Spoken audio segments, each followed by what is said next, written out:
Chris Gelser here with Matt Howell. On this episode of The First Run, I'd like to buy a fish license. I just thought of that the other day. I haven't listened to that in years. I wonder if I should break out my own Monty Python records. Speaking of which, this week we're going to talk about Richard Jewell. Clint Eastwood returns in the director chair. It's going to feature, I think, maybe Matt's current favorite actor, Paul Walter Hauser, as well as Sam Rockwell and Kathy Bates, John Hamm, Olivia Wilde. That's a pretty strong cast. Talking about the story of the 1990... Why am I blanking on this? 6. I had 7 in my head, and I knew it was Even though wrong. they say 1996 about 1,000 times in the first 10 minutes of the movie. Listen, I think one thing that this film crystallized is just how horrible the 90s were. For some reason, I had 97 stuck in my head, and you know why? It's because the article about the suspect in an Olympic bombing, the FBI, the media, and Richard Jewell, the man caught in the middle. Actually, that's the name of the book in 2019. I really don't know what I'm talking about. Yeah, you really have not. You're usually the one who's much more prepared than this. It's the Vanity Fair article that came out in 97, which was used as a basis for this film. So, Richard Jewell. I'm also going to discuss Black Christmas, the 2019 edition. Matt did not get the pleasure of seeing it. This is horrible. Just roll with it. I'm so tired right now, and I have to figure out what I'm going to do tomorrow because I'm traveling, and I don't know when I'm going to get to see Star Wars. So I have a softball game tomorrow at 8:30. It's the playoffs, right? And if we win, Matt, we play again at 9:30. Gotcha. My ticket is for 10:30. Oh. It's 10:30. Oh, at tomorrow night? Yes. Oh, my God. At the Dolby Theater. Now, the next Dolby screening is at 2 in the morning on Friday, which I will not be going to. Okay. There is an 11:15 regular showing, so I may push it if I need to that. Right. But it's a 20-minute drive, and there's typically, 20-25 minutes of trailers, so I may still be able to make... I don't know. I don't know what I'm going to do. You can throw the game. That's an idea. So, as I was saying, Black Christmas 2019. And finally, currently available on Amazon Prime, we're going to discuss The Last Man in San Francisco as well. And then the show wraps up with Call It. So I guess it really wasn't finally. But we're going to give each other some Sophie's choices, some do or dies. One's going to stay, one's going to go. Which I don't know if you've noticed the last year or so, that's been a big hit on Twitter. And we've been doing that for like 8-9 years. So yeah, somebody finally copied us. Where's our credit, Twitter? You think. Anyway, let's start everything off with a super long clip from Richard Jewell. Let's get a new tape going. All right, Richard, here's what we're going to do. We need a voice exemplar. I want you to say into this phone, there's a bomb in Centennial Park. You have 30 minutes.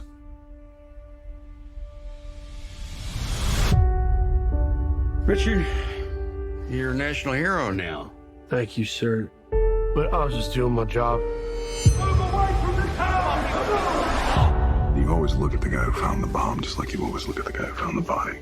Jewell fits the profile of the lone bomber. A frustrated white man who is a police wannabe who seeks to become a hero. We're running it. You're a suspect. You don't talk. I talk. Say it. I don't talk. This might be the only way to clear your name. I want you to say there's a bomb in Centennial Park. You have 30 minutes. Stop trying to be their best friend. I was raised to respect authority. Authorities are looking to eat you alive. There's a bomb in Centennial Park. You have 30 minutes. I'm sorry, what? His accusers are two of the most powerful forces in the world. The United States government and the media. Fake news. Matt, I got to tell you, that Richard Jewell trailer knocked me on my butt.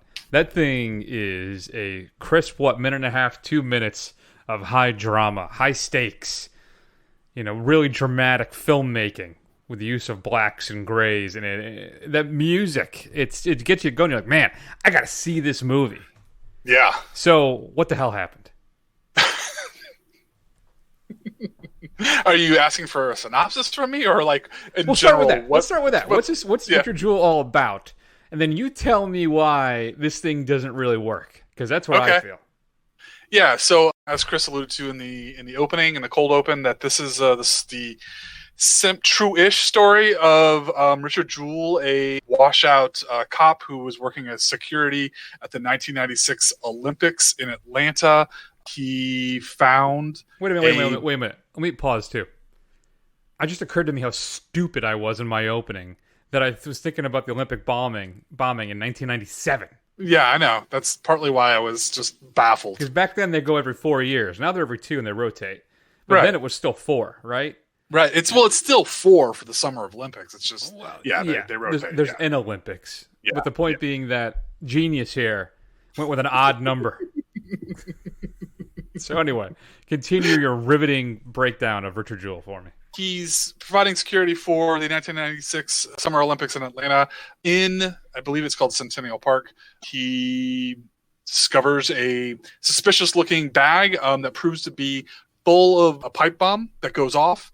And initially lauded as a hero, he suddenly has suspicion shifted to him as through the force of the media. There you go. So answer my other question then. I think, is Clint slipping? Is this it? Because this thing, I just didn't find particularly. So let's be honest. Has Clint been? Is it really slipping in the kind of subpar output that Clint has been producing in the last 10 years? I mean, really, the Mule, that abomination of that I can't even remember the whatever to Paris. Yeah. Hell, even his last true film that garnered any real praise, Gran Torino, is problematic at best. So I don't know if it's fair to say he's slipping, because I don't know if he's been able to produce any good content for quite a while now.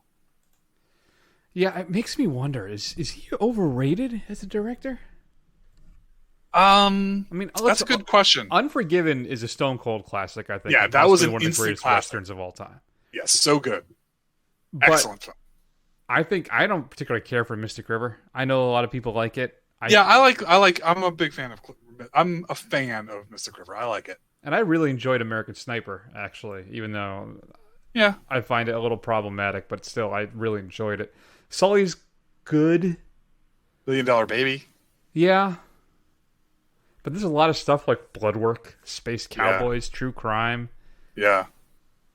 Yeah, I mean... The Rookie. J. Edgar. Yeah. Invictus. I mean, that's the thing. Like, his 2 World War II films are middling to decent. I mean, Flags of Our Fathers is not that great. Letters from Iwo Jima is much more compelling, in my opinion, but it's still not great. Changeling wasn't terribly good. Mm-mm. So, I mean, really, he has one stone-cold classic in Unforgiven. Although it looks like he also directed Pale Rider, which was pretty good. Yeah. And the Outlaw of Josie Wales. Well, Josie Wales is great. That is very true. High Plains Drifter. So really what it comes down to is that he can make some really kick-ass westerns. That's his wheelhouse. Apparently. Yeah. But anyway, so I mean, I think this is a combination of latter-day Clint with some of his, dare I say it, politics kind of glossing over this thing and how the right views the media, and he's a well-known Republican. Whether that's true or not, it is germane to the story of Richard Jewell, but it just seems to have this weird, like, fake news, the evils of the media sheen to it, which seems like it has a direct kind of message of how you can't trust the media today, which is, I don't know, necessarily something that isn't necessarily true in all instances. And then I think the other part is the lead, my man from I, Tonya. I loved him in I, Tonya, but he seems to be playing the same character. Like, he's like, I expect him to have a lot more. You think so?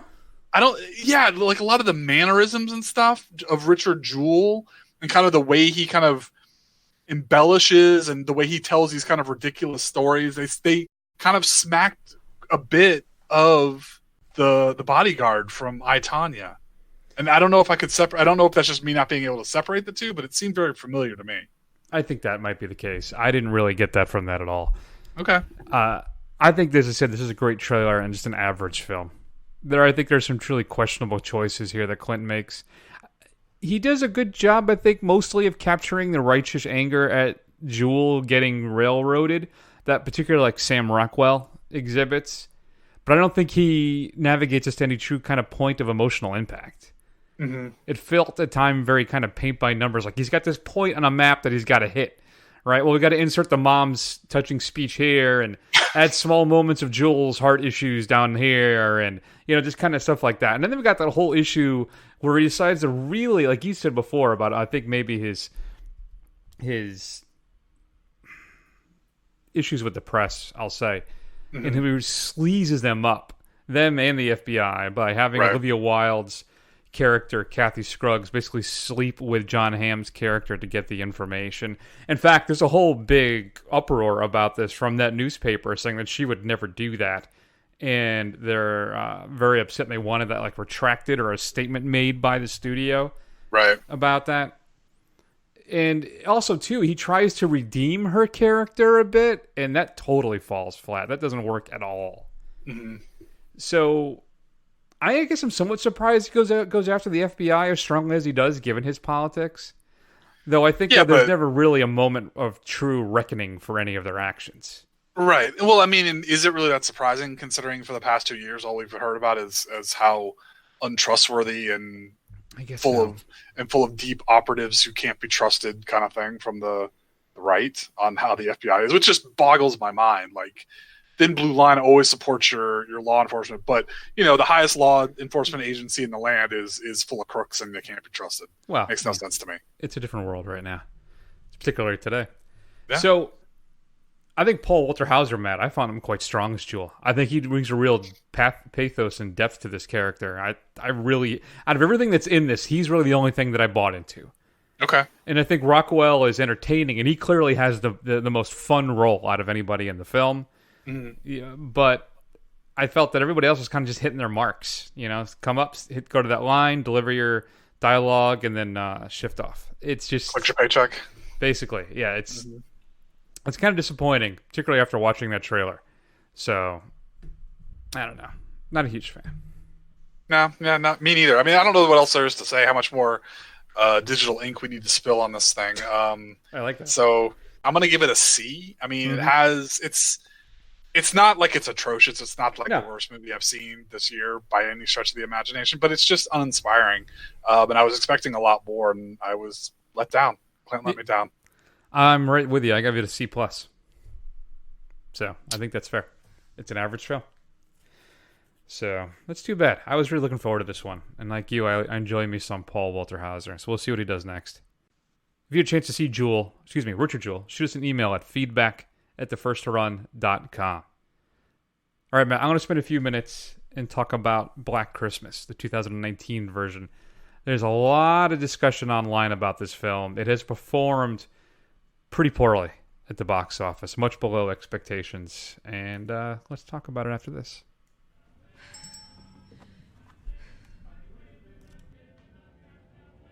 I will bring you to your knees.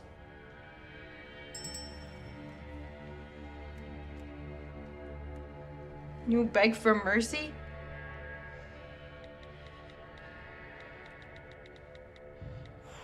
There. What did you just do? I said, hey, Calvin Hawthorne, why don't you come down here, bite my ass, and make me a panini on my mom's press? Oh, my God. What was that? Indeed, what was that? So, Sophia Takal wrote and directed this along with April Wolf, who helped co-write the screenplay, Black Christmas. I watched the first two films over the weekend as well. I'm a huge fan of the original from, I believe it's 74. Yeah. Black Christmas, your first film, Matt. You've seen it, right? Yeah, I have, yeah. It is fantastic. I think it's one of the better slasher films of all time. And it really set the template. This is, through the eyes of the killer thing, this happened in Black Christmas before Halloween. Before really? years. I didn't realize that was before Halloween. Yes, 4 years. So, and it's also directed by Bob Clark, the guy who directed A Christmas Story. But it is an exceptionally effective, scary film. It's got a great performance, a fun performance by Margot Kidder. Olivia Hussey stars in it as well. It is just, if you're looking for a great slasher with a kind of a classic look and feel, you can't go wrong with the 74 Black Christmas. 2006.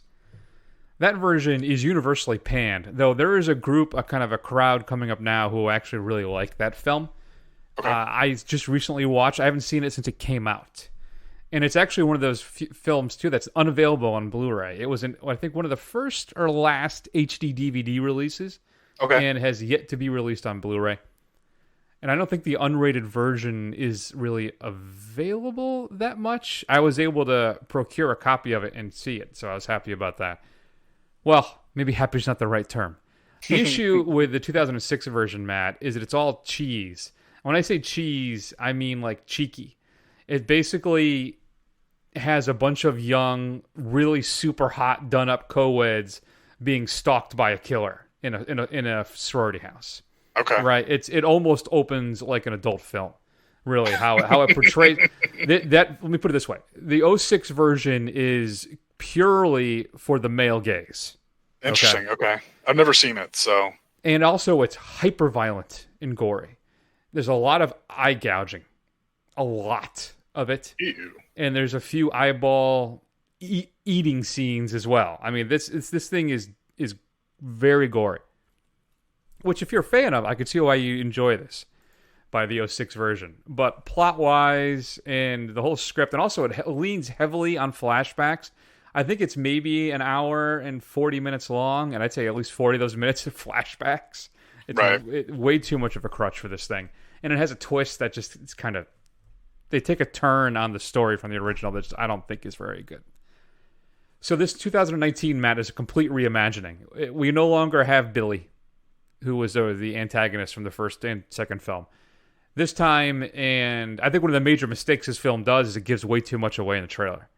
There is kind of like a fraternity gone bad that is hunting and stalking all of these women. One thing about it is it feels to me a bit rushed and kind of slapped together. And I was doing some research on this, and I read on Twitter that Sofia Takal said basically that was part of it. They basically gave them like 3 months to make this film. Okay. And her and April Wolf just banged this thing out. But in a way, I think it works. I think the film is urgent and timely. It may be a little more concerned with making a point, I think, sometimes, and telling a traditional horror narrative. I mean, it's certainly the most socially conscious film I think I've seen maybe all year. And it's not particularly subtle about it. And I don't know, maybe it doesn't even have to be. It's very much a Me Too modern feminist kind of horror film. So it's about these women basically fighting back against not only the male patriarchy, but just the whole, date rape and roofinol, and men college boys taking advantage of women, not ignoring the signs, ignoring the no's, all of that. It really takes that stuff head on and beats the living hell out of it. And what's interesting, too, is unlike the 2006 film, which is the polar opposite, too, where all those women basically look like pinup girls, these women look like real people, real kind of young college women.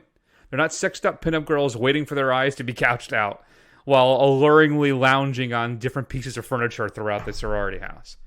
And this thing really worked for me. I mean, if you're looking for your typical slasher horror film, if you like that second film, this ain't for you. But I think you'd be robbing yourself of a unique voice and experience in modern feminist horror. I think it has a really unique not unique, but has a very washed out palette. What kind of remind me of Suspiria from earlier this year. That was earlier this year, Matt. How long a year has it been? That came out early this year. But still, I really enjoyed this. I'm going to give Black Christmas a B+. I think it is unfairly maligned by people who maybe either don't understand what they're trying to go for here or don't appreciate it.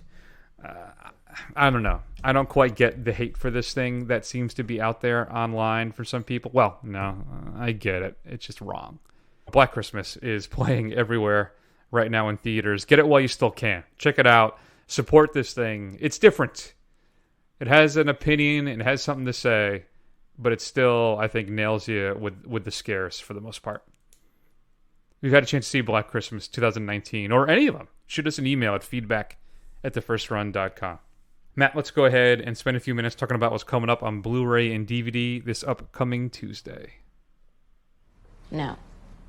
Come on. No, Sid. Judy. No. No. I'm working harder than you would ever believe. Are you? And right now, my husband is making a deal for me that means I can start over. You're not listening. I have someone I can rely on now. Someone who's helping me make money instead of losing it at the track. Can we not? I'm going to get a place, and they're going to live with me. I don't want them on stage with me. I don't want them in this phony business, and I don't want them anywhere near the bastards who run it. But you have to let me be with them, Sid.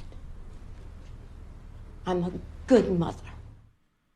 So that's Renée Zellweger as Judy Garland in Judy. From what I understand, pretty much a shoo-in for an Oscar nomination. Though we did not see this film, it would be good, I think, to catch up with it at some point. Includes a From the Heart, the Making of Judy featurette, and then a Judy image gallery. And then, Matt, you're straight to DVD pick of the week, After Party. A group of social media influencers go to an after party in the Hollywood Hills mansion, only to find themselves the target of a ruthless mass killer. That's it. It's Christmas Eve. Nothing's coming out. You just get Judy, basically. Very good. So what should we be streaming this week, Matt? So this is going to be a very controversial choice, especially for Chris. So we're getting to the end of the year. We at the First Run, obviously, we work for a living, and we pay our own way into the theater. We don't get press screeners. We don't get to watch stuff earlier than everybody else.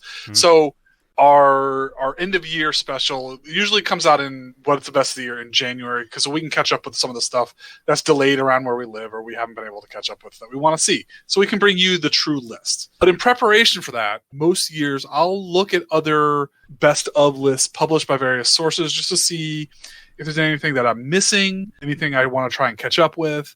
Or even if I want to reevaluate something, maybe try and watch it again to see if maybe I was wrong or right the first time. So I was looking at Esquire's list, and the 11th best film of 2019 that I'm going to recommend that people go watch is The Beach Bum, with starring Matthew McConaughey.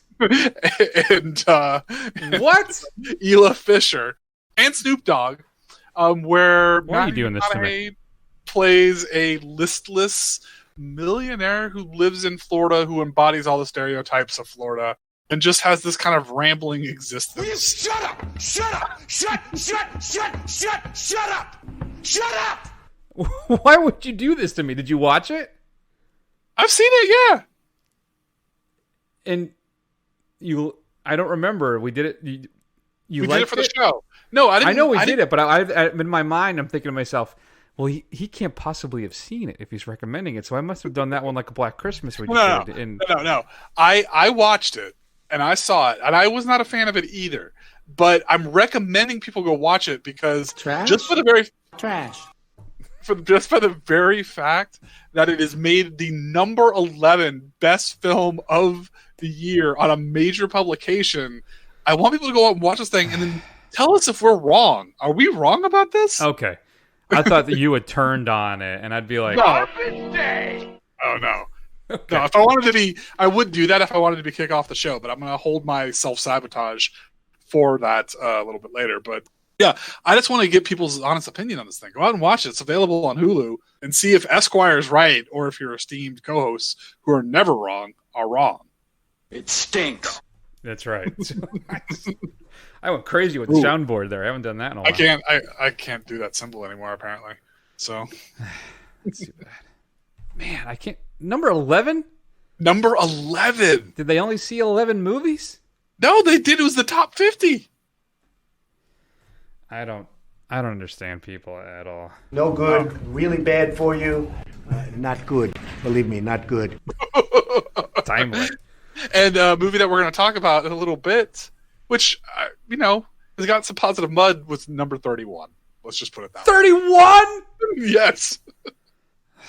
Let's talk about The Last Black Man in San Francisco. 31?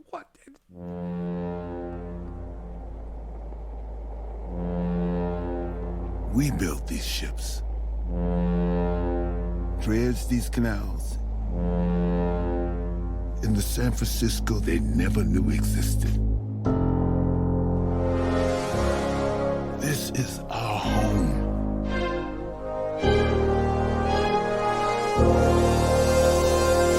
You two stick together. I always come back to the old house. What if it's empty? What if we just peeked inside? We could throw parties. You could put on one of your plays. We could yell. Where is this house? Our old house. That's not your old house, and that's not your neighborhood. So 31. Okay. 31. Okay. Out of 50. Last Black Man in San Francisco. The debut feature from Joe Talbot. Written by Joe Talbot and Rob Reichert, featuring Jimmy Fails as their star, and the movie's about him.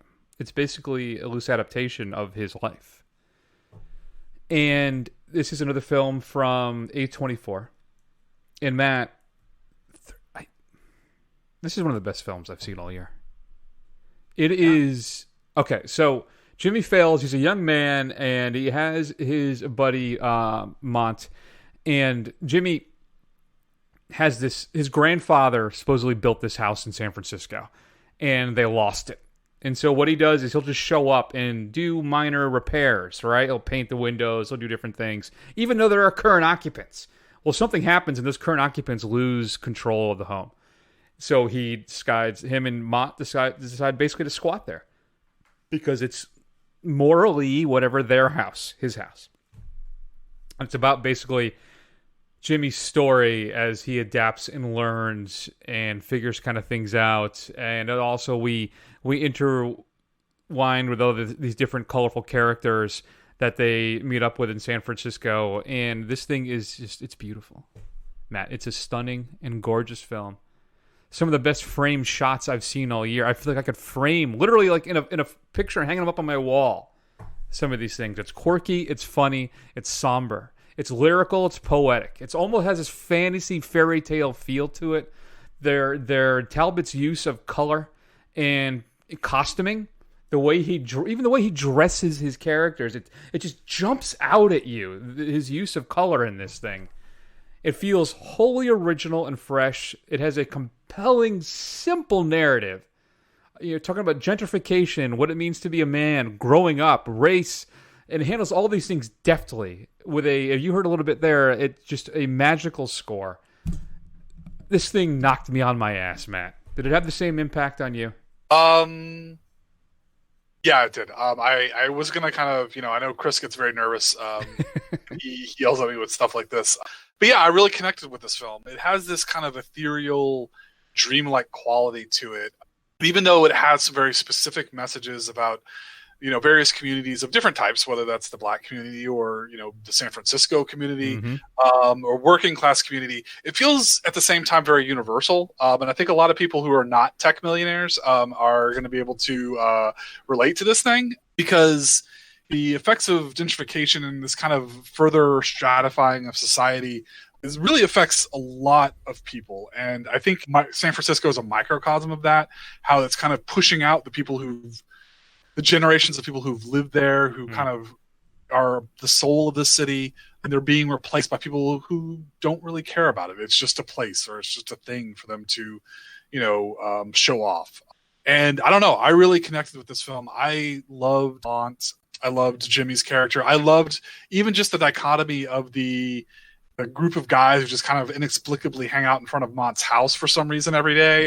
Just the kind of different complexity to their various relationships, and how everybody's not just one thing. They can kind of be, different contrasts within themselves. So yeah, I liked everything about this film, and I would really encourage everybody to go see it. I think it's one of the best films I've seen all year, and I'm glad that I insisted that we see this. So Chris, you can thank me for this one.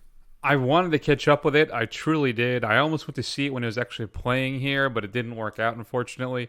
So I am so thankful that we were able to catch up with this. It is currently available, as I said, on Amazon Prime.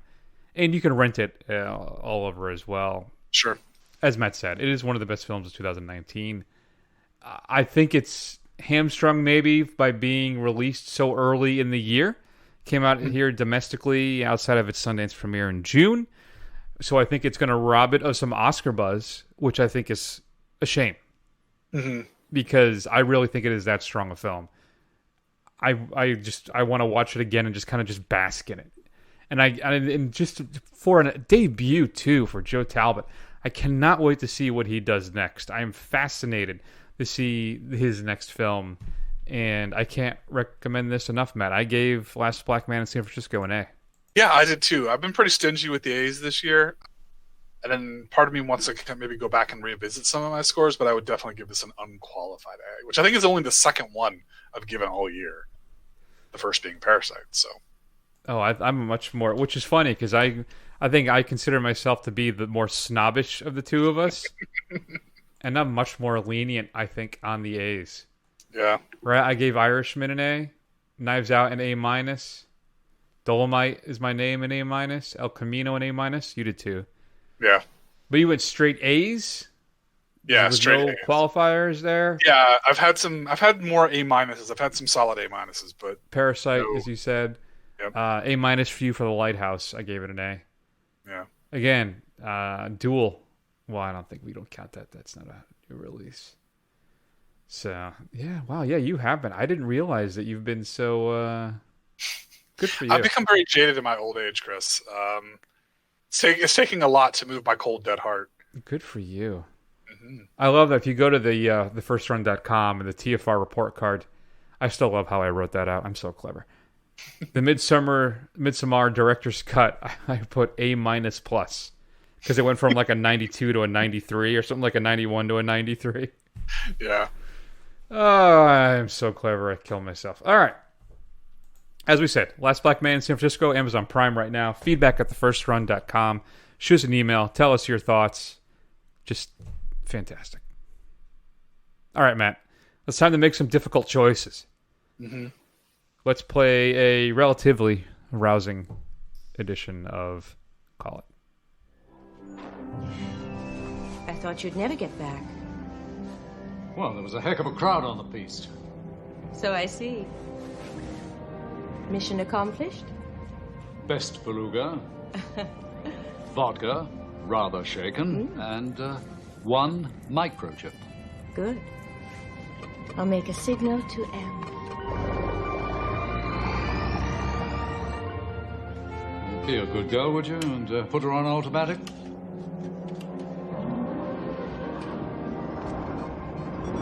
Well, we could do with a couple of glasses. Then the overhead rack.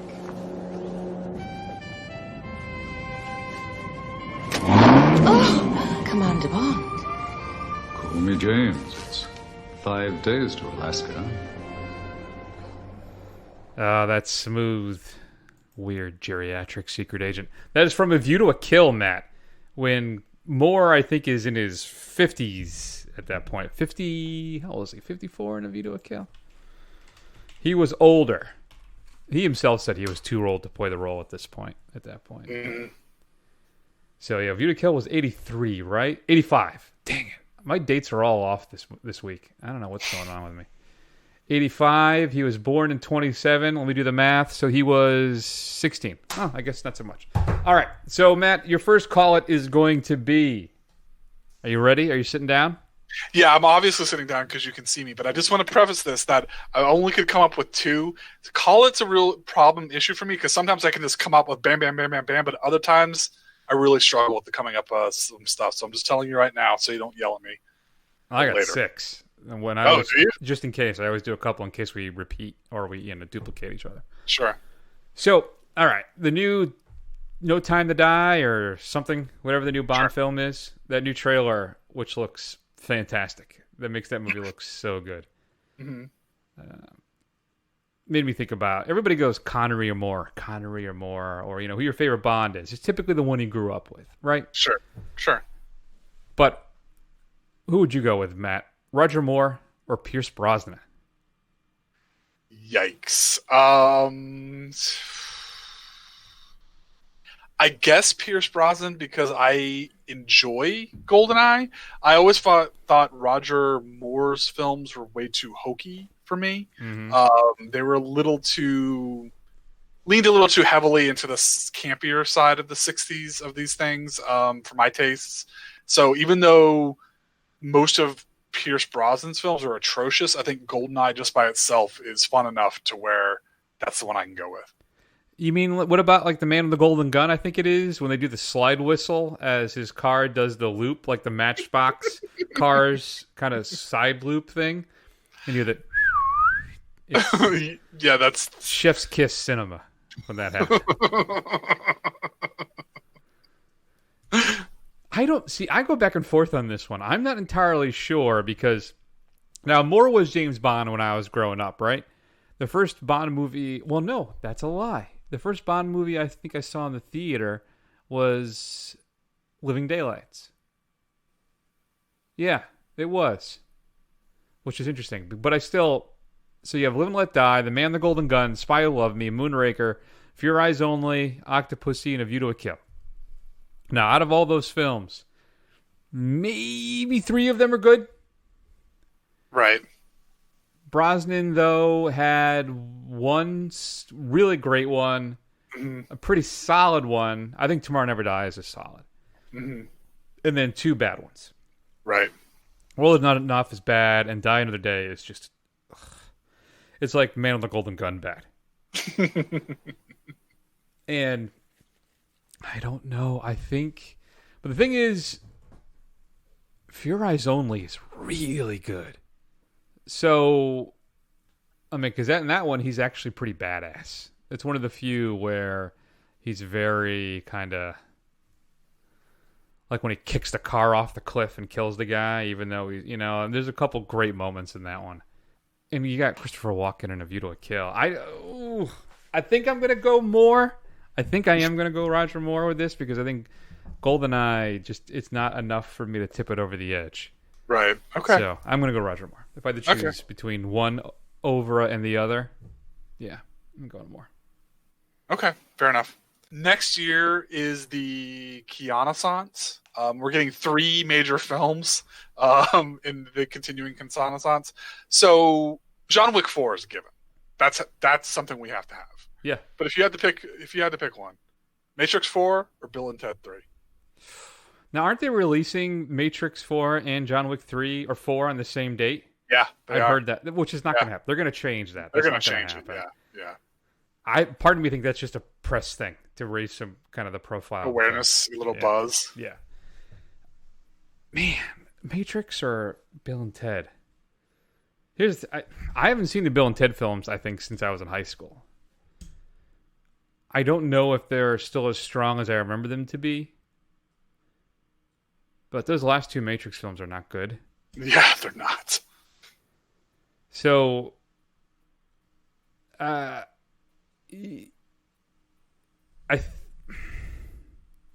think Bill and Ted 3. I think over Matrix 4.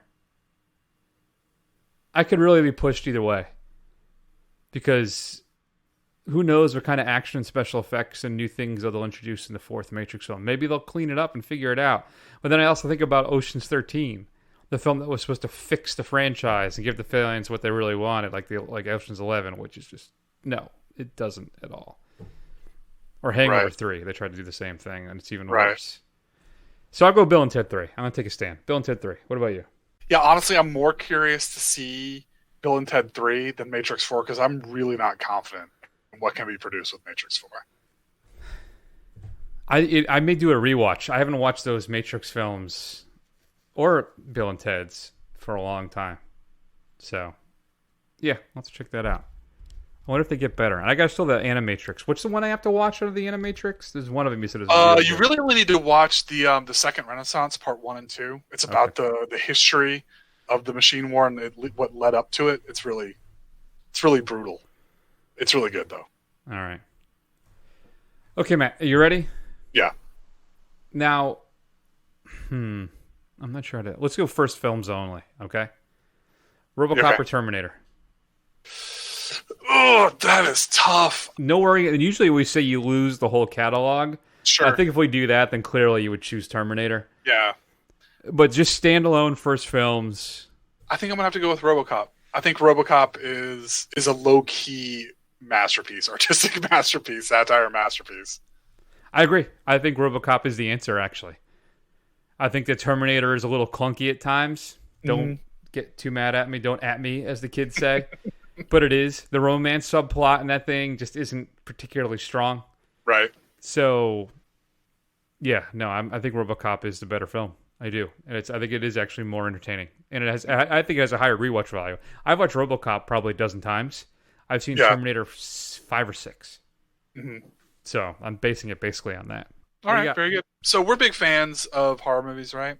And I was kind of, as I was looking through my lists of what came out, I'm like, it's been kind of a weak year for horror films, and it's been a really weak year for comedies for sure. So I guess my question to you is this: if a genie popped up and said, you can have either 2 absolute classic horror movies released every year or 2 riotously funny comedies released a year, guaranteed, which would you choose?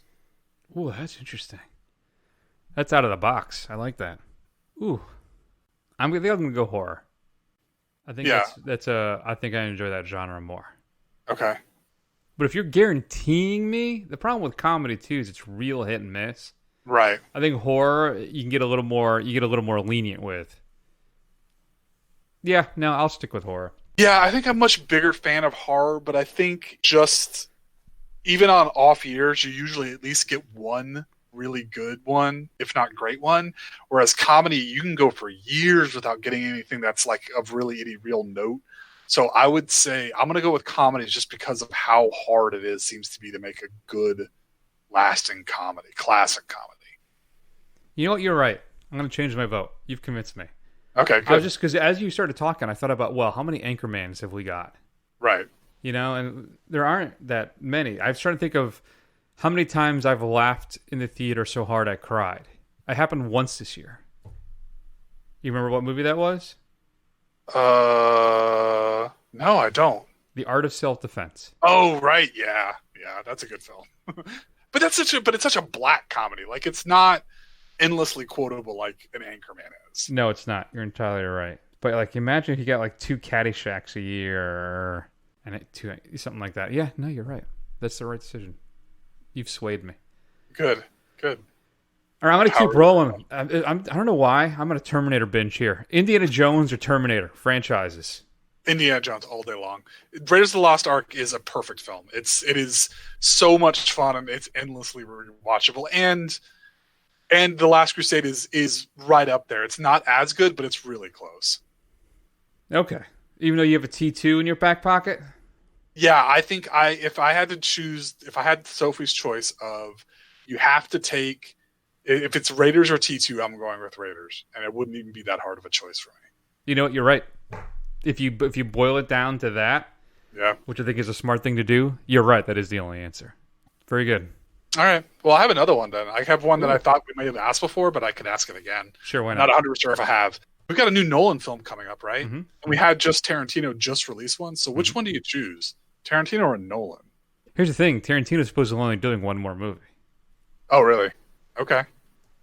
And he's going to retire, which I don't know if really true. Or he'll just transition to television, maybe do some premiere television, as they call it. Right. Yeah. By the way, have you seen Watchmen yet? I watched like the first 2 episodes, and I really, really liked them. I just haven't had the time to catch up with them. Best show I've seen all year. Is it? Yep. Yeah, I really want to catch back up with it. Okay, so back to your question. QT or Nolan? Yeah. Now I lose one of their overs, so that means no Dark Knight. Right. That means no Pulp Fiction. Right. So, yeah, no, no, I gotta go. Bastards. I gotta go Tarantino. Yeah, I think that's the right answer. Yeah, I mean, I get excited for Nolan films as much as the next guy. The next guy being you, but and Tarantino does have his hit or miss. He does have things that are weaker, but his films have like a certain vibrancy, and they seem more alive than Nolan's films are. And even in their worst moments, they still have some things to recommend them. That's true. All right, I have 2 more, but I'm gonna pocket one of them because I think we may have done it before. Okay. I just want to get to this last one. Shia LaBeouf or Robert Pattinson? Whose career going forward would you prefer to follow? Who do you lose? Who do you keep? God, that's a good one. You know what? I as much as I'm as surprised as anybody else hearing this, I'm really all in on the Shia LaBeouf train. Just what he's been able to do for this year and his kind of second renaissance of his career. But at the same time, Robert Pattinson had started that renaissance, a few years ago, and he's been really strong, and it just keeps getting better. So I think if it means losing all that back catalog of already what we've got, then I guess I have to go with Robert Pattinson. And I have to see what he does with Batman. So that's for me. It's LaBeouf, but the only thing holding me is Matt Reeves' Batman film. Mm-hmm. But I think we can say that LaBeouf's crossed the Tatum line. He has, certainly. Entirely. So good on him. But and you know what too? I watched that I can't remember what the name of the show was, but that Hot Wings. Yeah, YouTube Hot show Ones. Yeah, that's great. With Shia, based off your recommendation. Yeah. And you're right. You really connect with him on that thing, watching him. Yeah. Peanut Butter Falcon is really strong. Came out this year. We just talked about Honey Boy. I don't see LaBeouf doing a superhero film. No. You never know, but he's got that Transformers money. He's been there, done that. That's true. Yeah. That's true. It's funny too, if you hold up their filmographies too, I'll bet you I would take, even with, because they both have their clunker franchises too, Twilight and Transformers. I didn't even think about that. Yeah. But their post body of work, I think Pattinson's has been stronger. Yeah.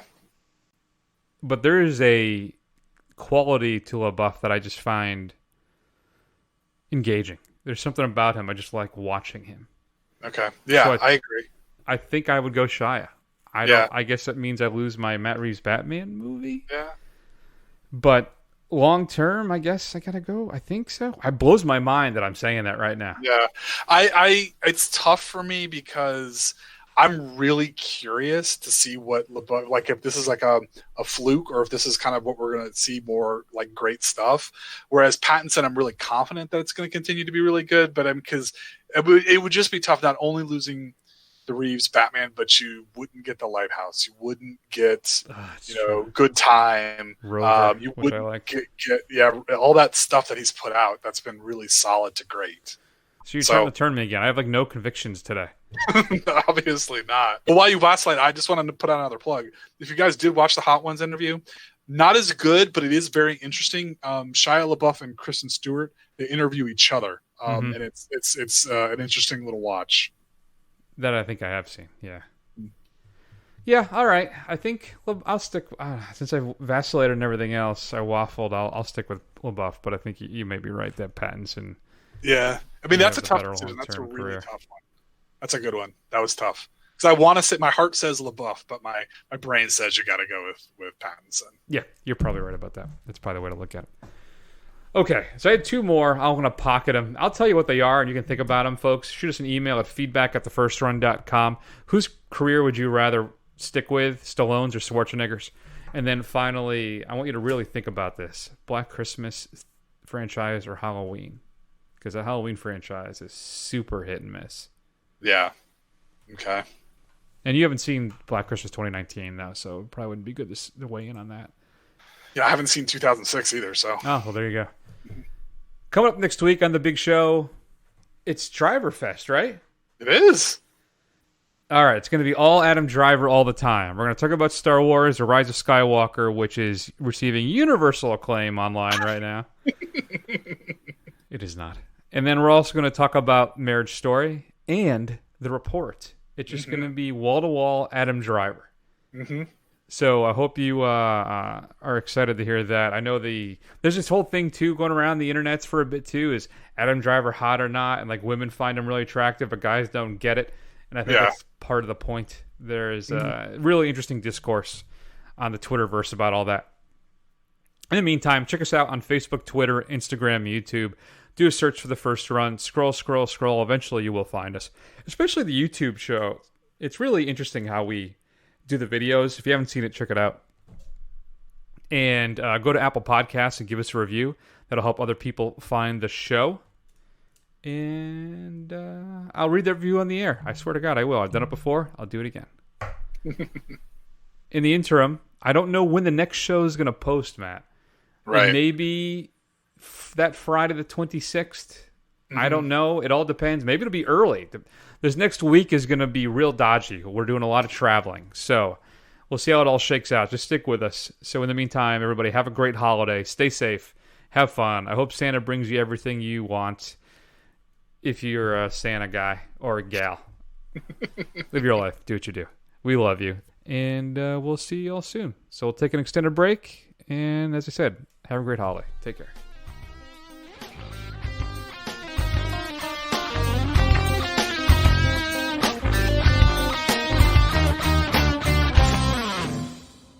I need your clothes, your boots, and your motorcycle.